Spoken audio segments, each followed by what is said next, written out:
So my name's Kirsten Abernethy and I'm the Executive Officer of Women in Seafood Australasia, or WISA. On behalf of myself and WISA, I would like to begin by acknowledging the traditional owners of these lands and waters, the Wadawurrung people. I acknowledge and respect their continuing connections to their lands and waters, their stories, traditions and living cultures, and the contribution to the life and spirit of our community. I pay respect to past, present and future elders and extend this respect to all Aboriginal and Torres Strait Islander people.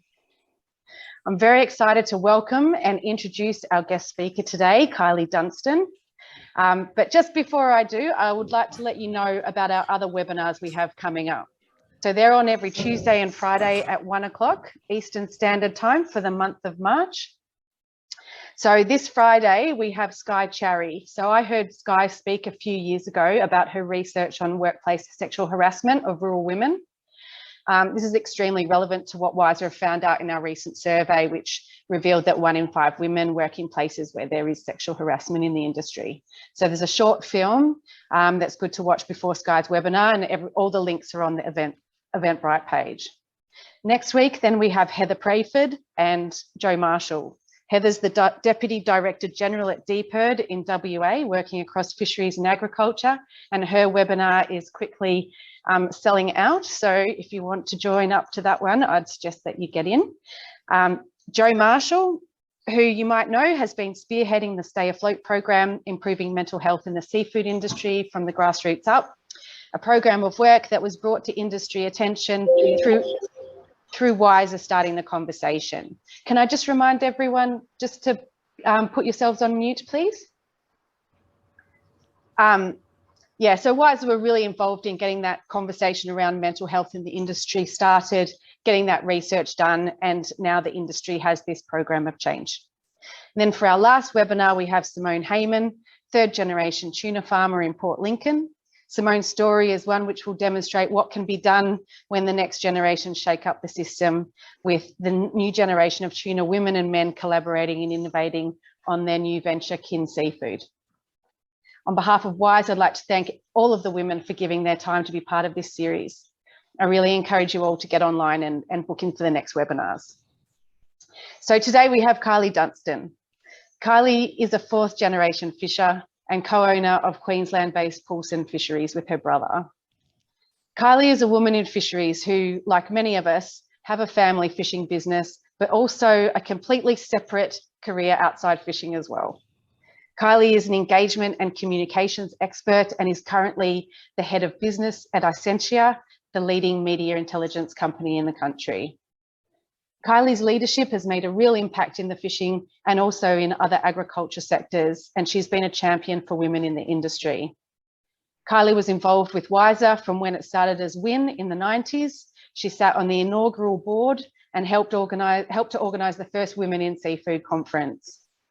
Kylie was president of WISA, then WINSC, in 2009 to 2011. And she's also worked with the FRDC, the Grains RDC and the Australian Department of Agriculture, Fisheries and Forestry. Kylie believes that good decisions are made based on science, but which also allow industry to operate profitably and, importantly, with that community support that we need. She believes in order to get good decision making, investing in building the capacity of leaders in their seafood industry is absolutely critical. So we are so lucky to have Kylie speaking to us today. She's going to be talking about her leadership journey and what she's learned along the way, and afterwards we'll have questions and answers. So welcome, Kylie.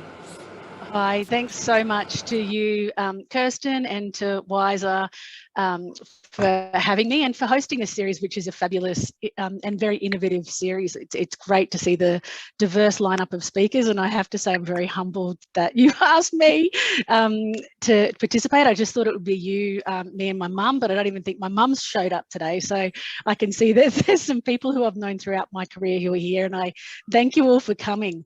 I'd also like to acknowledge the Ngunnawal people, the elders past, present and emerging. And I'm speaking to you from Ngunnawal country in Canberra. I'm just going to share my presentation, I hope. Now I can't. Did that share? No. bugger. We sorted No. this out earlier, didn't we? That's right. There we Just go. while we're sorting this out, can I just make sure everybody has put themselves on mute? Is that sharing now? Yes, you just need to make it full screen. Yep. Okay, thank you. So I honestly struggled with somebody. Giorgio, can you just mute? Is that okay? I think. Hang on.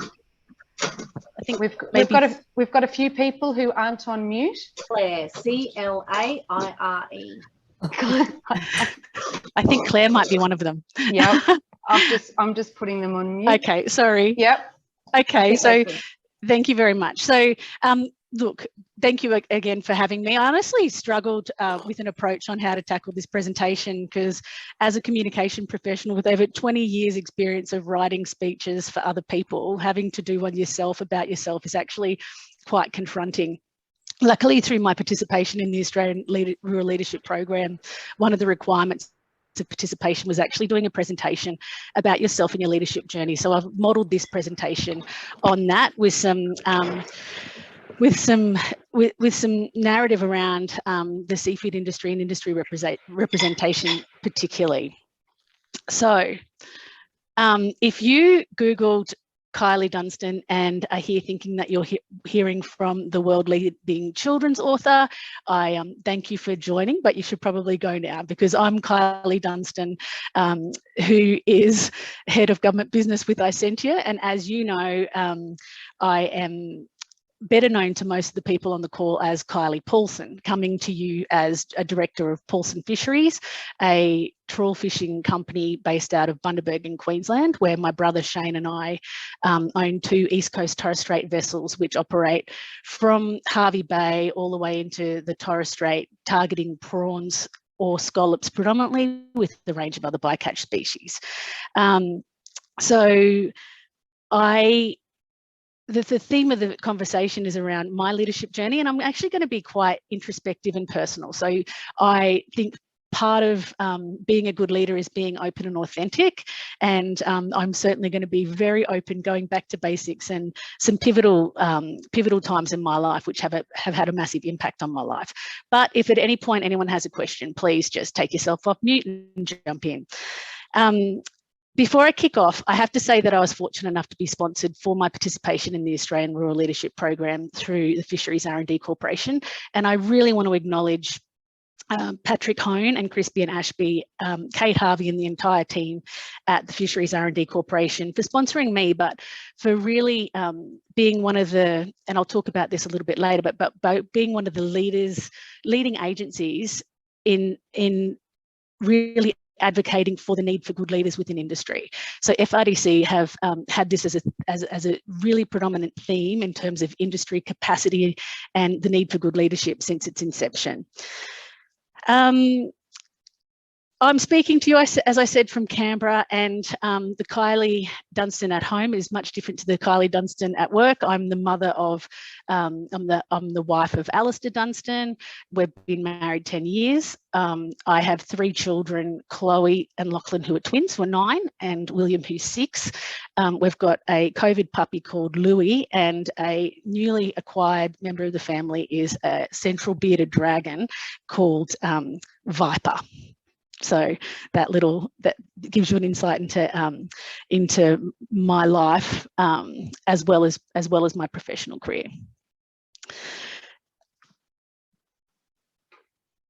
There's many gifts that you get through your participation in the Australian Rural Leadership Program, and the construct of the program is highly participatory, and it's a very much an immersive, hands-on leadership experience. And one of the things that was a really pivotal moment through my participation in the program was during the course,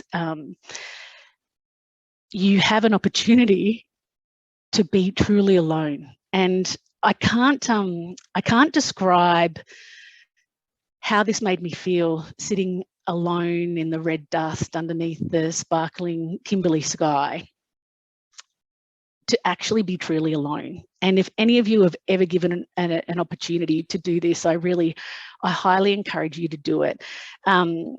it was probably the first time in my life I was ever actually truly alone. And in that moment, we were asked to really look inwardly to our values and beliefs and the things that really drive us and motivate us. And the reason why I start with this is because the opportunity to have this introspection gave me a lot of insight into myself and what motivates me both as a person, but also as a leader. But it was part of the responsibility for me changing the course of my career when I did it. And I'm going to talk to you a little bit about that.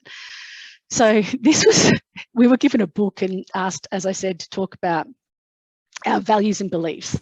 And I can quite confidently say, and I'm sure you'll all agree by looking at this, that I am no artist. But what this really brought to life in terms of this really deep introspection was that I was clear that my leadership was really centered around my values, and they were loyalty, trust, respect, education and learning, being in service and volunteering, having fun, play, honesty, justice and fairness, and this was something I wasn't even really conscious of, compassion, integrity and generosity. But there was so much depicted here. In my really, really bad drawings, you can see it was around building teams, it was about supporting people, it was about caring for and contributing to the community, protecting the environment, facilitating connection, and really providing and having security, which was something that was a real blind spot for me and had probably been stopping me from taking some decisions which I could have taken at different points in my career. But what was really, really the fundamental, and you can see up in that top left-hand corner, was central to it all were my friends and family. And my family is what drives me, and it is what I live for. And it's been the source of some of my most fundamental values, beliefs and learnings. And I'm a bit of a sook, so I do get a little bit emotional, so forgive me in advance. But, our formative years are really important in defining who we are. And these photos are both important to me, because that on the left-hand side, there's the last time I saw my dad. And on the right-hand side, that's at the Queensland Seafood Industry Awards. And I'll talk to you a little bit about that later, where I got an award from the Queensland Premier. But formative years are formative because they shape you as a person, and they provided some really grounding lessons that define you on who you become. And I just want to give a shout out if Mum ended up joining, but my mum was really a rock. She was the supportive central. She was really supportive, and she was central to obviously our whole family. And today she's still my best friend and confidant. She's an incredibly giving and gracious woman, and I've really tried to emulate that in what I do in life. But another person who profoundly impacted me was my dad. And Anthony Paulson, so Tony, or TP as he was called. And, there's a lot of leadership learnings that we get from our parents and that modelled behaviour. But Dad was a really, really intelligent, smart man, but he was a really hard man in many, many ways, as many fishermen are, many people working in the fishing industry are. So he was, in his eulogy, I referred to him as a multifaceted rough diamond, because he could be a larrikin and a storyteller, but also one of the toughest, most sometimes cruel people you could ever imagine.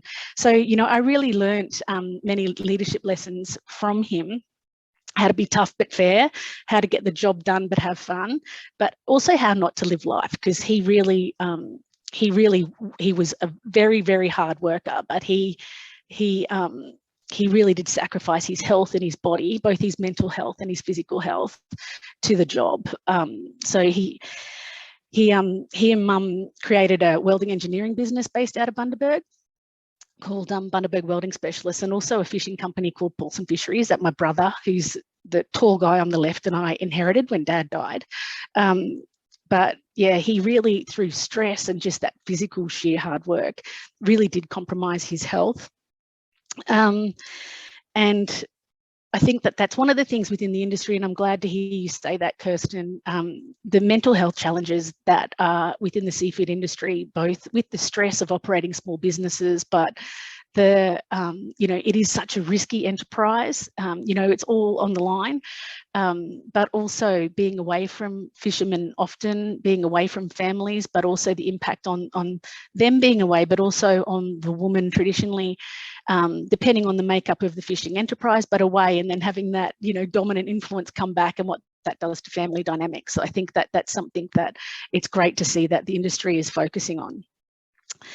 So I also learned through this in my formative years that people are complex, and we all have many positive and negative attributes, and to really have some tolerance for that, because while Dad was far from perfect, he was still someone who I'm incredibly proud of. And, despite of his failings, he was an incredibly successful businessman and someone who I really respect and admire. And he did some great things for the industry. He invented the scallop sorter on the East Coast, which helped the processing capacity. And, I think there were about 1,200 vessels on the East Coast at the time. And, his innovation was on nearly every one of them through those early days. And it also, while it also increased the efficiency and from a work point of view, ease the physicalness of actually sorting scallops for the boys, it also, getting scallops quicker in the water increases survival rates, but you have to offset that because they do sometimes get a bit of damage in the tumbler.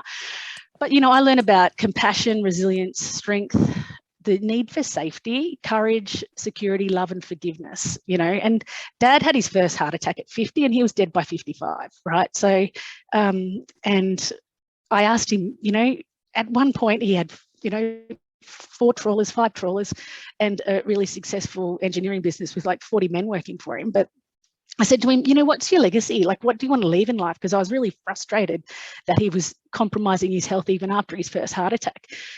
And, the most important thing to him was actually us, but it was what he spent least of his amount of time focusing on. And I think that that's a real life lesson there too.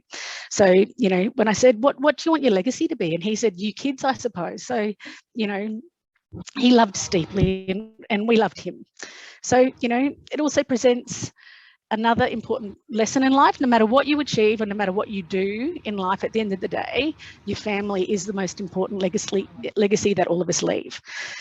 I told you that there were some pivotal moments, and in my life, another pivotal moment for me was actually going to boarding school.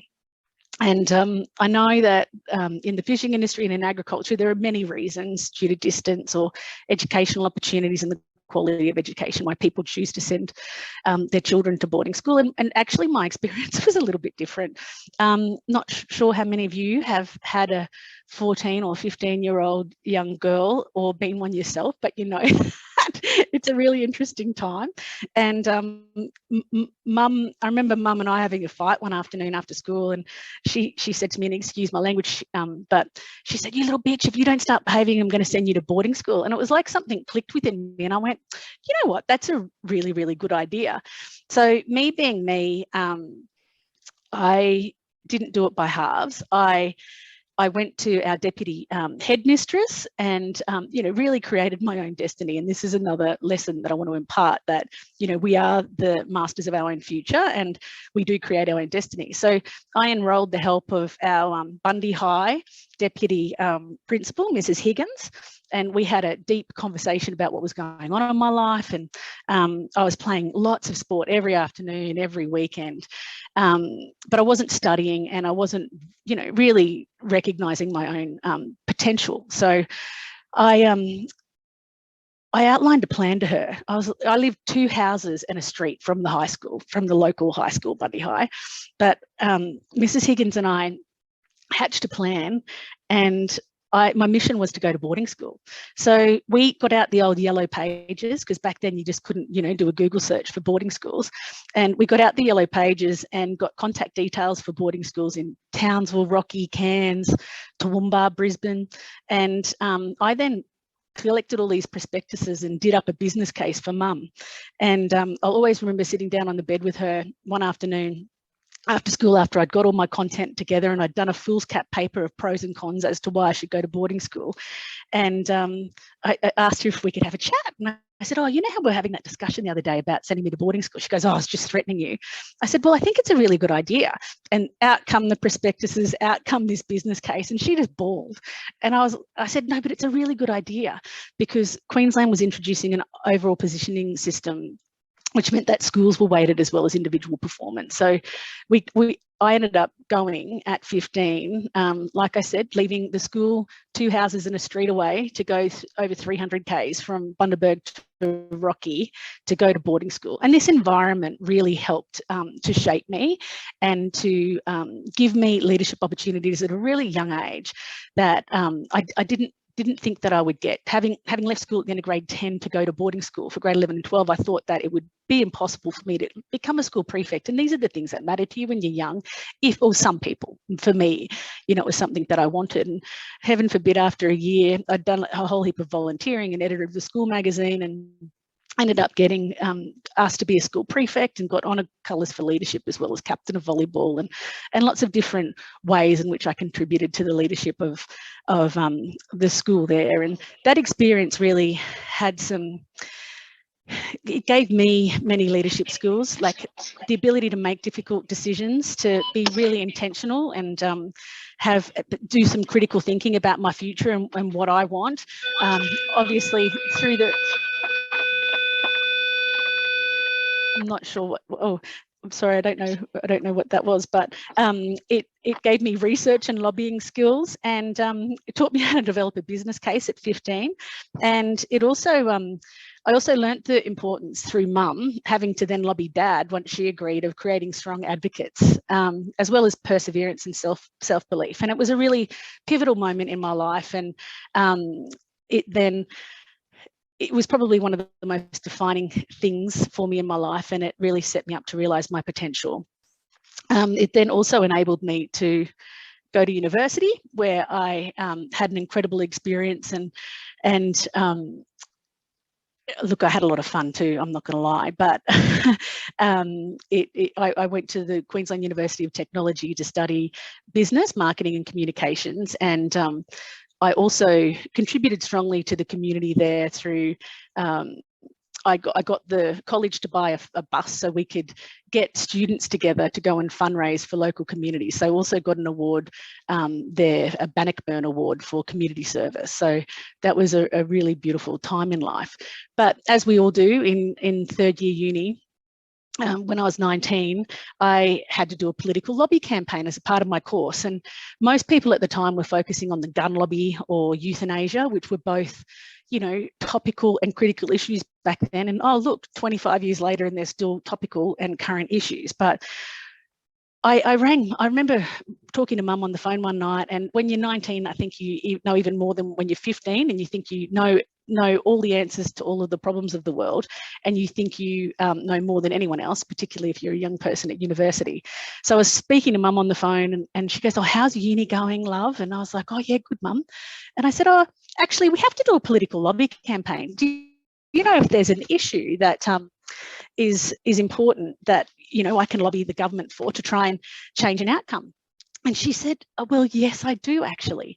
And she outlined to me what was happening in relation to the Queensland Fisheries Act and the Queensland Fisheries Regulations, where there was an issue about the retention of trawl bycatch. So the reg talks about the gear that you can use, and the Act talks about the overarching principles in which the fundamental policy in which framework in which you can operate.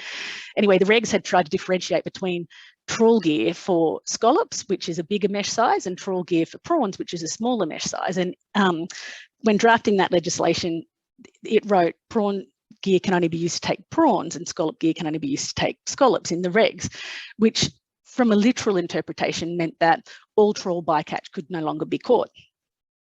Well, little Miss Dunstan little Miss Paulson back then got a knickers in a twist, and was very outraged and indignant that the recreational lobby group in Queensland were trying to stop commercial fishermen from retaining bycatch, which was actually a byproduct and a valuable component of the catch, which was sometimes the difference between making a profit or not making a profit. So I used all of the another key learning is use all of the networks and the relationships that you have. And Ted Loveday was the president of the Queensland Commercial Fishermen's Organisation, and he happened to be a Bundy boy. So I reached out to him, and the brash young person that I was said that I wanted to help, and that I needed to do this political lobby campaign for uni. So ended up launching a campaign on the 17 zones of QCFO up and down the coast, and got fishermen to put their hands in their pockets to buy wine and to donate product for journos to come and to hear about what would actually happen as a consequence if the food that they were eating, which was all bycatch, would no longer be able to be retained in the Queensland fishery. So this was a really, again, pivotal moment for me, because having grown up in a welding engineering business, seeing lots of different fishermen in many different forms, and being down at the wharf, I never ever thought as a young woman that I would see myself as a part of the Australian fishing industry. Yet when reflecting back on my life, I actually saw that the fishing industry and my history in the fishing industry was actually so ingrained in me that when I look at these photos of me growing up, I can't believe, or, there's no mistake that I ended up working in and in support of the Australian fishing industry. And again, and this was another defining moment for me, where I became totally committed to and passionate about the Australian fishing industry, which led me to my first ever real job. So that was my first ever business card. Kylie Dunstan, Project Officer for Trawl and Media Liaison Officer for the Queensland Commercial Fishermen's Organisation. So I worked with Ted, who, in terms of lessons of leadership, I learned so much. 28 grand a year, and we were pulling 14-hour days every day. Ted knew how to identify good young raw talent and to get it around him. At the back of that picture is actually Daryl McPhee, who's now a professor working. He's an expert in many things, but shark research, and he's a lecturer at the University of Queensland. Duncan Suter created his own seafood industry consultancy business and is now working in the Pacific. But I had such a rich experience and learnt so much about leadership, about the power of passionate people coming together with a strong message and clearly communicating the impact of decisions, and how that changes to rules and regulations, like I outlined with the Fisheries Act and the Fisheries Regs, can actually destroy the livelihoods of people, honest, hardworking people within industries. I also identified here, and again, it was really quickly apparent that there needed to be additional security provided to people working in the sector. And I was fortunate enough to participate in the Fish Rights 99 conference, which talked about the property rights in fisheries management. And I still think that this is an area where fisheries policy can absolutely have a devastating impact on the financial position of businesses, which is something that needs to be addressed. But throughout my time here at QCFO, I was really lucky enough to learn from Ted and work within the industry on issues such as inshore net closures because of dugong interactions. But one of my primary focuses was on trawl bycatch, so minimising trawl bycatch, but also the installation of turtle exclusion devices in prawn trawlers throughout the country, but particularly with a focus on Queensland and the Torres Strait. A common theme is relationships, like I said, and throughout my time at QCFO, I met a guy called Professor Colin Limpus, who is the preeminent expert in turtle research. And you can see in the bottom left-hand corner there, that is doing a turtle laparoscopy. So Col Limpus has actually made an incision in that turtle and is looking at an internal examination of how many eggs that turtle had, so they could determine, when it would be laying next and what the potential rate of reproduction would be. It was an incredible experience, and I was fortunate enough to take my kids to Monrepo at Christmas time. So, these circles close. I also won the Premier's Award for Environmental Action in the Queensland Seafood Industry Awards, which was again a really beautiful honour. But importantly, talking about relationships and little things that happen. In Bundaberg, I was home for Christmas holidays, and there was in the local paper, in the Bundaberg Newsmail, there was they were following a leatherback turtle, and the turtle was tagged and had a responder on it, and it was different to loggerhead turtles, but whereas it had a PVC pipe, which was about 4 or 5 meters attached to a float, so it would maximize the time at the top of the sea, so the satellites come on could ping its whereabouts. And kids were encouraged to name the turtle, and they choose to name it Moonshine, and every day they would fill out a little X on the grid and see where Moonshine's movements might be. So kids were tracking Moonshine for weeks. Well, one morning at about 4 o'clock in the morning, the phone rings at home, and there was Dad talking to one of the skippers, and knew it was a problem because they were calling from a sat phone back in those days. It was a big issue. Turns out that we knew where Moonshine was. Moonshine, our trawler, had in all of the trawlers in the Queensland East Coast, of course, it was one of our trawlers that actually caught Moonshine. But I immediately rang Cole Limpus at, again, importance of relationships and reaching out, rang Cole Limpus at 5 o'clock in the morning and said, Cole, you know, we've been working together on minimising turtle interactions. Well, I don't know what to tell you, but our trawlers actually collected Moonshine, and they said it's in a really bad way. So the carcass had decomposed. So the good thing about that was knowing that the turtle had actually perished. And they hadn't had a response for 4 or 5 days before, so they knew that our trawler actually wasn't responsible for Moonshine's death. But again, the importance of relationships and being honest and upfront about things. We got in front of that issue, and we'd put out a joint media statement from the Queensland Commercial Fishermen's Organisation and the Department of Fisheries and Environment before anyone had actually known about what had happened with Moonshine. So again, the importance of relationships.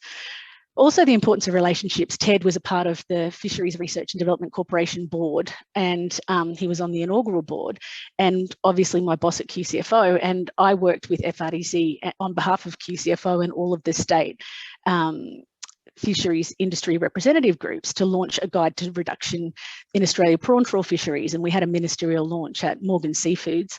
It was when Morgan Seafoods at Scarborough in Queensland had just opened. In fact, it was the first ever function, and they were still tiling the stairs. So, and met Peter Dunstan Smith, who again had a profound impact on my life, and I, after doing that launch, ended up going to work for the Fisheries Research and Development Corporation.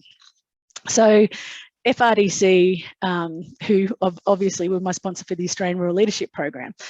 The time at FRDC was one of the best times in my professional career. It was a fabulous organisation to work with, and in terms of leadership learnings, Peter Dunstan Smith had the ability to, he was a wing commander in the military, and he absolutely knew nothing about the seafood industry, but he knew about the importance of identifying experts and trusting experts. So selecting good staff and absolutely respecting them and empowering them to do the job that they would do. So he was an incredible leader of people, and he was an incredible visionary in that he was responsible for creating the Seafood Directions Conference. He was a key driving force behind that. He supported the development of the Women's Industry Network for the seafood community, which was led by the South Australian group of June Gill and Gloria Jones and a whole range of incredible women there. But he identified opportunity, and then he just did whatever he needed to do to support it.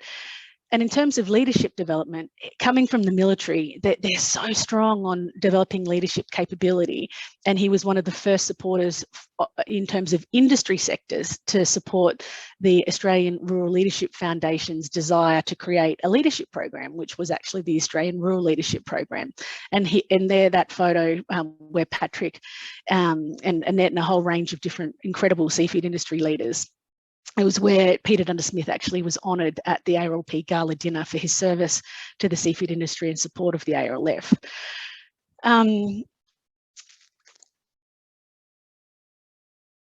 I at my time at FRDC, and Peter really challenged me in so many ways, but one was around the participation of women. And I was only 21 when I first started working for FRDC, and I had an ideal that women shouldn't have to have special consideration, that women should just be part of the decision-making process and should be offered equal opportunity. So therefore, did we need separate advocacy specifically for women, or should women's participation be ingrained and integrated? And he challenged me to actually to look into it much more deeply, and through the establishment of the Women's Industry Network for the Seafood Community as a national group from the South Australia group, asked me to help drive the first national conference, which I did and at the AGM was actually appointed to the inaugural board of the Women's Industry Network for the Seafood Community. Because having a like-minded group of committed people coming together with a united vision is actually really, really important, I suppose, regardless of your gender. But for women, sometimes we actually do need additional resourcing and recognition. So that was how my participation in the Women's Industry Network came to be. You know, this was a really rich time. It really opened to my eyes about how there are some incredibly humble, gracious, intelligent women from a diverse backgrounds, and how when you get them all together, they can be an incredible driving force.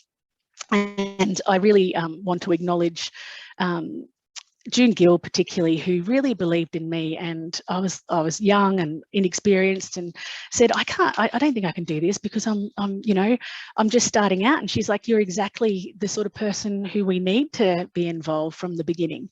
And, you know, growing up, I was always the only girl in our family, but also in the industry. And you look back on those photos of me at the QCFO and even at the FRDC around the table, often we were actually the only women sitting around the table, young or old. I was actually the only one in a lot of instances.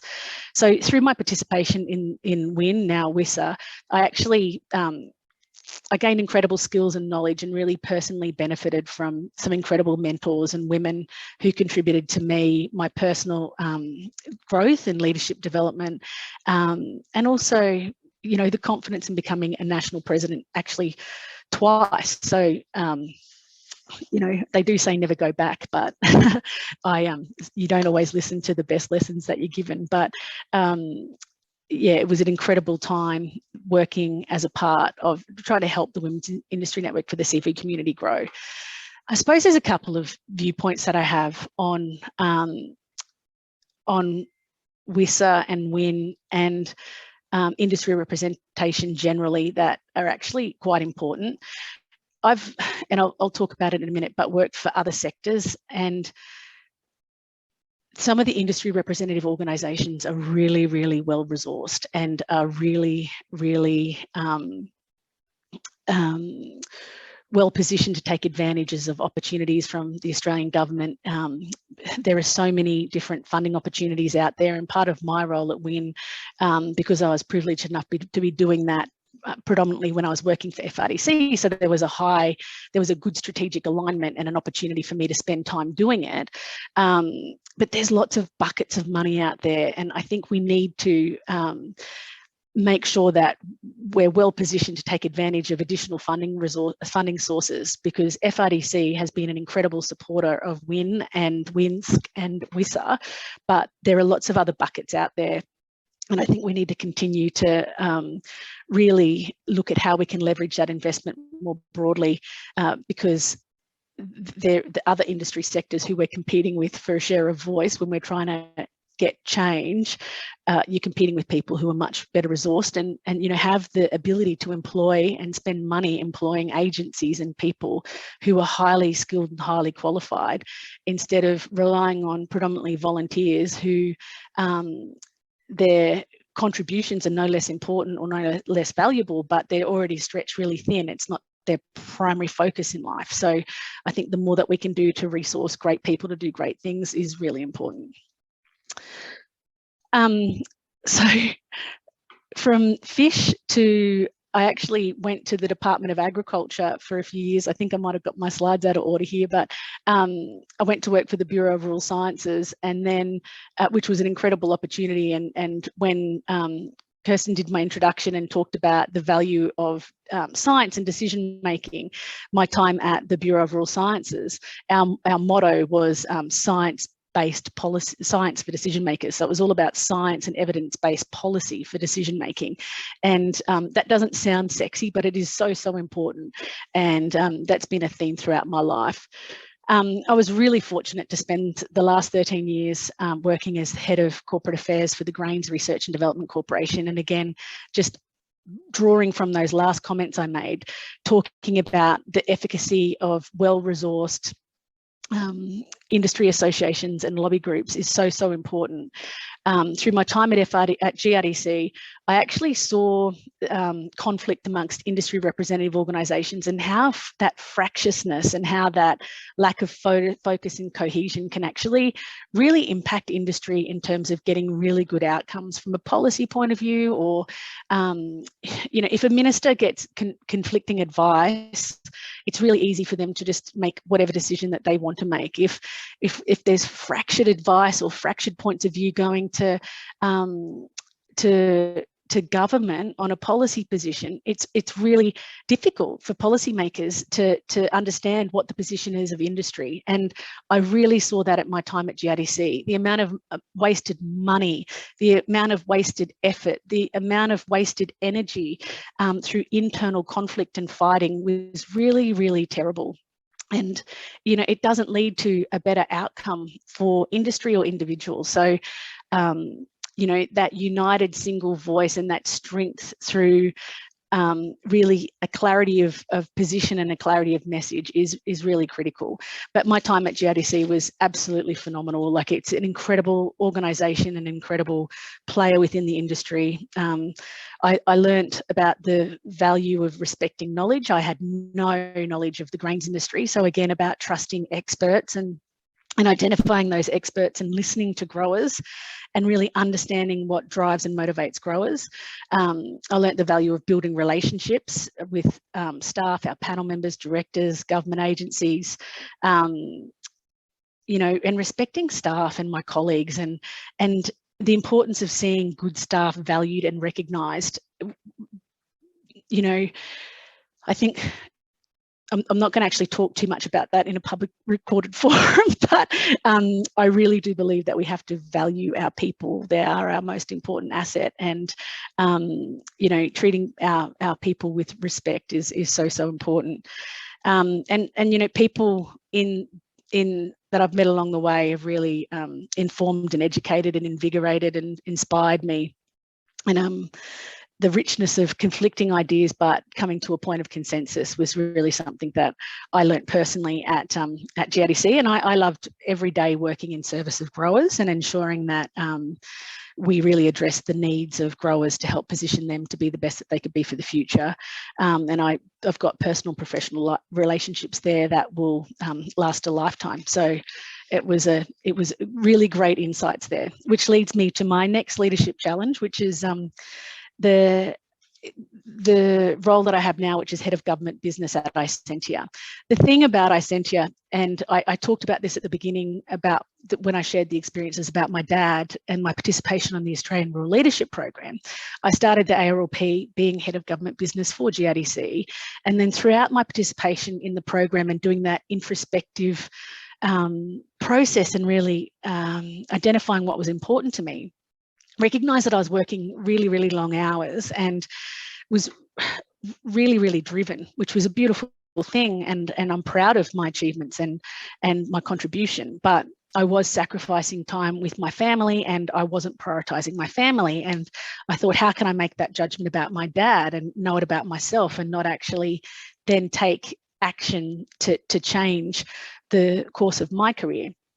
So one day I got a call from the Chief Commercial Officer for Isentia looking for people who might be interested in a role in heading up government business. So it's all about relationship management and about working across multiple government agencies and industry clients to look at how they use the media and how effective they are in using media. And, you know, having having done that myself and having been a client of Isentia for many years, I understood what they were looking for and gave them some names of some exceptional people.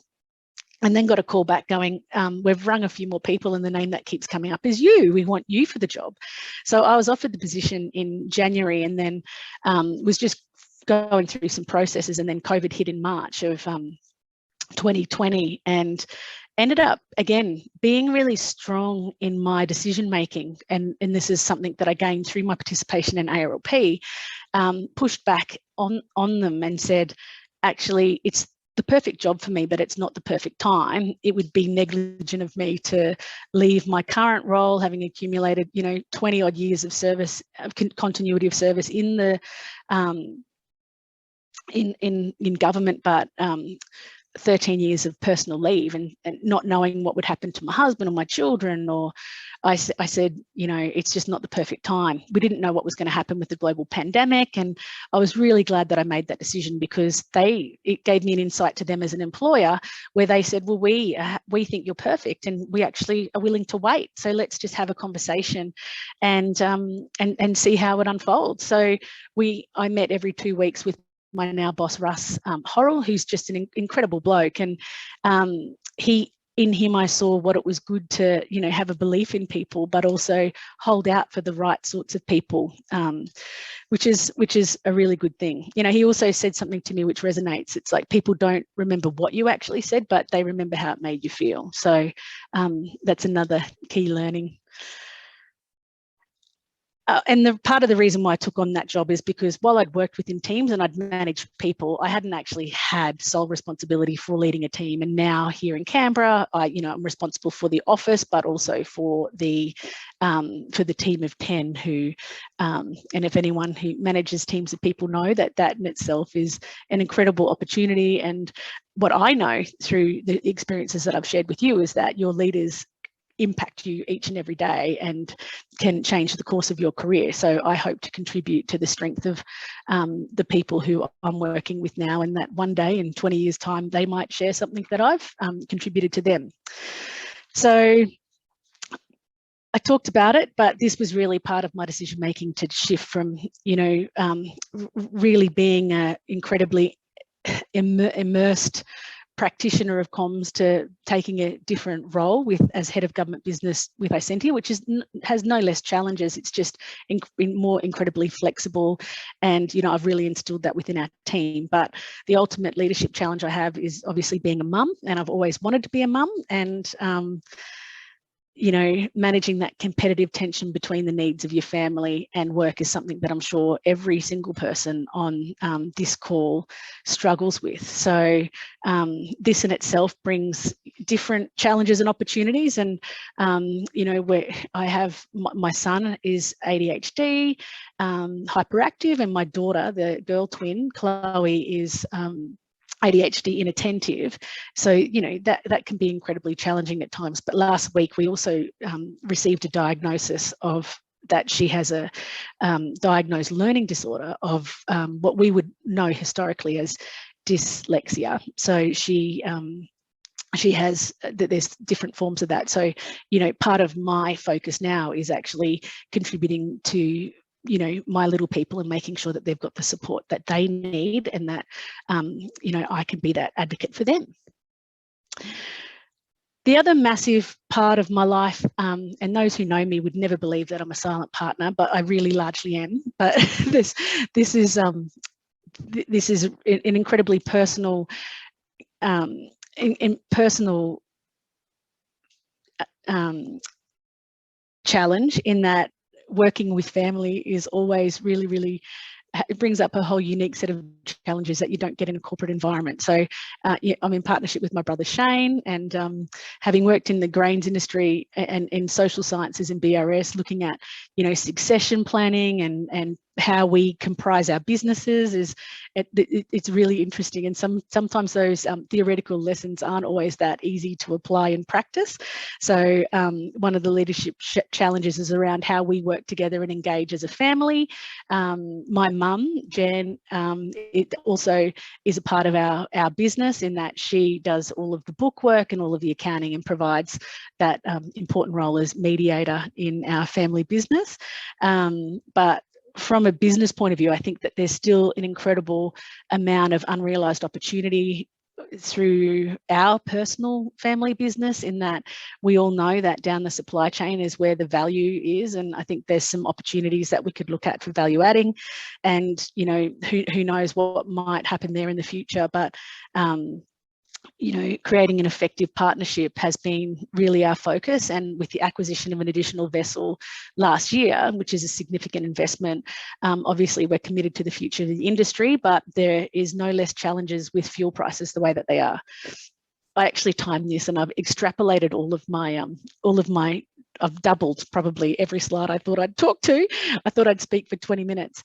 In terms of some key learnings, I don't reinvent the wheel. So I pulled together some old resources, and this was a community communication guide from, there's an image that's dropped out there, but that was developed in the year 2000. So 22 years ago.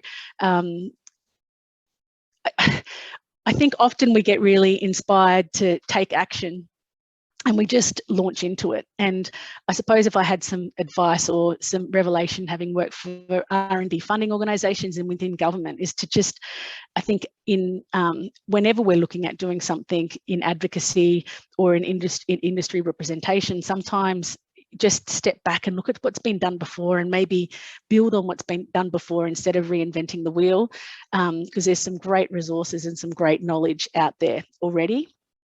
And that this is a study that I actually, when I was at FRDC and went to, I was at FRDC and went to BRS and actually published the document, but it actually talked about understanding women in the seafood industry, and every single thing in this document in terms of the recommendations is still absolutely on point. And again, it was from 1999. So there's a real rich knowledge out there that exists already that I think we need to build upon, rather than starting every single time. One of the critical challenges for our industry, and again, this is not a new story. We did the community perceptions of aquaculture study in 2001, but the relationship between industries and the social context in we operate is really, really important. And if we lose that trust, it has a profound and fundamental impact on all of our businesses.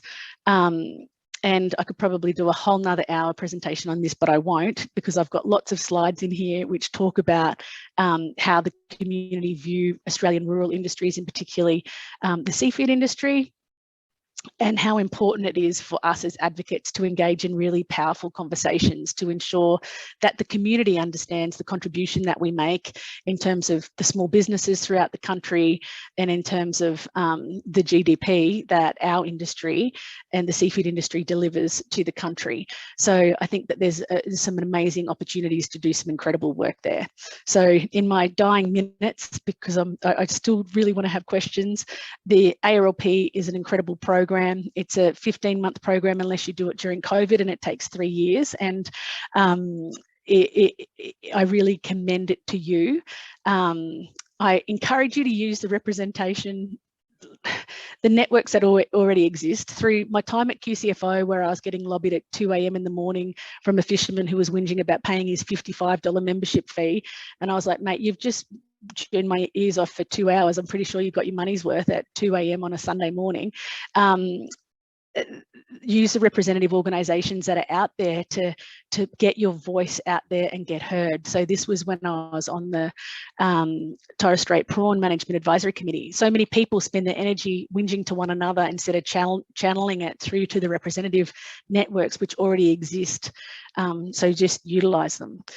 So I suppose in terms of summary from me and some take homes, thank you for listening. It's a very personal journey, and you know, obviously all of these all of the views and opinions are my own, but I just encourage people to seize those opportunities. The world is run by those who turn up. It is such a trite statement, but it is so incredibly true that half an hour you spend whinging about something to a mate on the phone is half an hour you could spend lobbying your local member of parliament or talking to someone within a position that can actually influence a different outcome.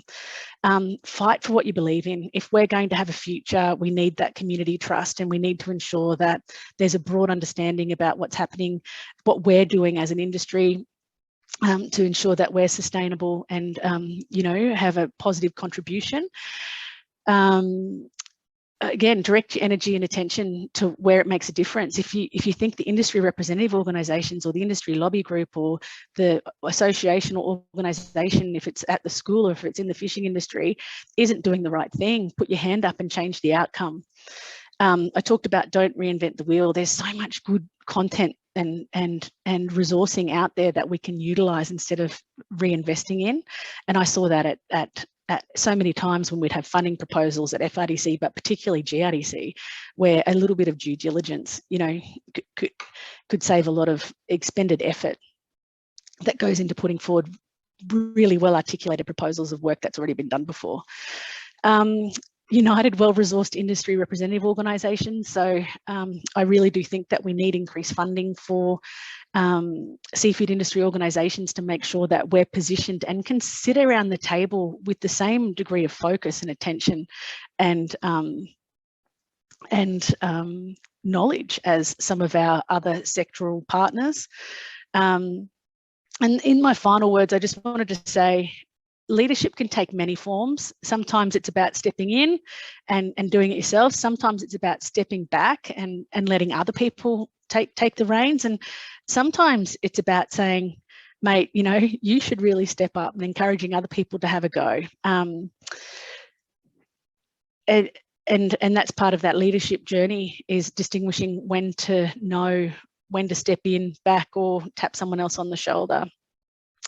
Utilize your networks. It's so beautiful to see some of the names that have come up, and I can't see many of them at the moment, but utilize your networks and maintain them. Something that, you know, I appreciated throughout my ARLP was I have this incredible network, but I hadn't invested the time in maintaining it. So that's a commitment that I'm really trying to work on. And that's it from me. So thank you. Any questions? Thank you so much, Kylie. Bit waffly there, Kirsten, but no. sorry. I just think it was really good to, like, you gave such a personal kind of view of your leadership journey, which is it's really relatable, I think. Anyway, I might get you to stop sharing your screen, and then if people have questions, I know it's many people from my life on this call. So we've only got a couple of minutes, but I don't know, Kylie, do you have time to stay on for another 10, 15, and we'll see? Yep.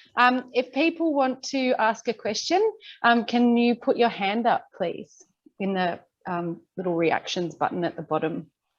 There's so many people who I've worked with, and my old staff and friends, and Kate Harvey, who I used to sit around the communication managers meetings with, and Kate Brooks, who was a colleague at BRS and then a FRDC director, and I see Charlie and Erin from ARLP, and Anita, and oh no, they're the screenshot. Oh, whoops. I think a lot of those names are here as well. Yeah. Well, I mean, I can kick off a question. Okay. I just think, like, your lessons learned, like, screenshot that that slide, just amazing. But I wanted to ask you, like, with your sort of communications engagement sort of expert hat on, and, you know, your experience with, like, you know, how you can use the media, do you have views on the industry now, and, you know, have we come very far in terms of using media effectively or communicating to the public effectively, or how, you know, what do you think in terms of what needs to be done in that way? Well, taking a step back and looking at the current role that I'm in, I see excellence in how people use traditional media and social media. And, you know, so from a purely No, we're not. There is a huge capability that you could be utilising there. I think when I was at GRDC, I saw the decline in rural journalists throughout the country. They're crying out for good content. When we had our regional communicators and regional agronomists, and I see experts like Phil on the line, so he could probably answer the question. But if we are putting out really well articulated, well thought out content, it would be gobbled up because there is such a cry for good content. So no, I don't think, I have to say that I only see my observation through the lens that I'm currently sitting in. I'm not a part of any seafood industry group at the moment, although I will renew my WISA membership if, I really should do that. But so I'm not fully across what everyone is doing. I think that FRDC are hugely committed to ensuring that the industry is well respected. It's got obviously a competing portfolio and limited funds. So we all need to step in and support them in getting that message out there and bringing our stories to life, because there are so many rich stories. Of every single person on this call has a rich story to tell, and I think we all need to do more of it. Thank you. Kate, did you have a question? Hi, lovely to, I suppose I should no, can't do that. Ooh, it's great to see you here, Kate. Anyway, lovely to be here, and thanks so much for everything that you really amazingly summed up, Kylie. It's wonderful to hear your summary, really. The one thing I was really interested in your journey, because you've had such a diverse and challenging, especially from when you were young, dealing with fishermen face to face as a young woman.